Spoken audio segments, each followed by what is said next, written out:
Hey guys, in today's video, I wanted to discuss the idea that your health and your wealth and your happiness are dependent upon the habits that you lead your life by. Our habits shape our behaviors. In 1936, a gentleman by the name of Kurt Lewin came up what is now known as the Lewin's equation.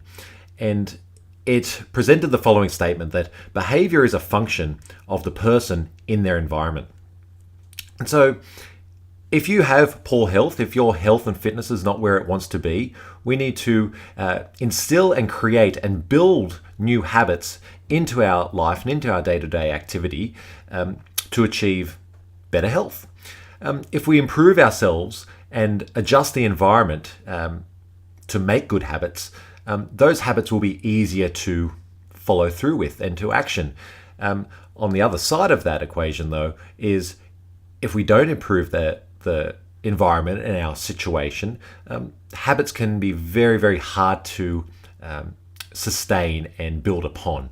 So what I wanted to share with you today were my 5 principles for building new habits. The first principle in creating new habits is to start with a habit that is incredibly small, something that is, you want to make it so easy that you can't say no, and you don't need to rely upon willpower to make it happen.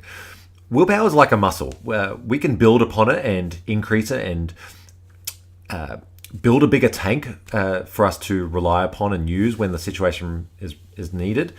But it also can fatigue. And if you've had a very stressful day, lots going on at work, if you're scheduled to exercise in the afternoon and that workout requires a lot of motivation and willpower to get you down to the gym, to get you into the workout and to give your best effort in that gym, if you've depleted your willpower for the day, it can be very easy to not go to the gym at all. So we want to start with something that almost seems insignificant, but when we think big picture, that's the first place we need to start. So an example would be, if I want to do 50 push-ups, I should start with 5. Everyone can do 5 push-ups. I don't really need much motivation or willpower to get 5 push-ups done. Not 6, not 10, not 4, but 5.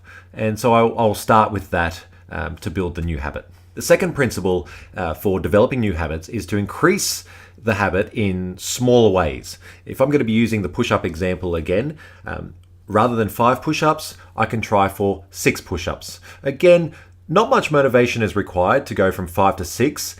However, the motivation and my willpower will be increasing as I go along this process and I'm performing these new habits. Success can be defined as performing simple tasks over a consistent basis and repeating them daily. Failure, on the other hand, can simply be defined as not performing those tasks on a consistent basis over time. The third principle in building new habits is, as we are building upon these new habits, we need to break them down again. And what I mean by that is, our goal is to make the task and the habit as easy as possible to action.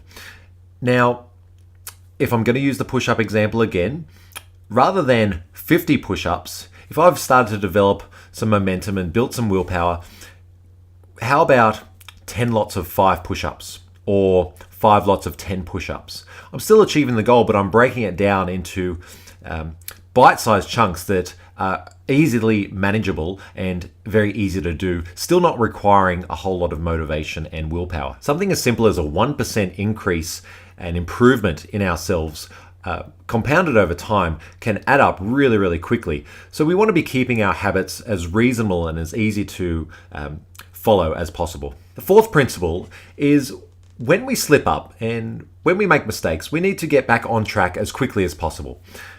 Everyone makes mistakes, no one's perfect, and we need to abandon the all or nothing mentality. I don't want you to expect failure, but we need to be prepared for it and we need to plan for it.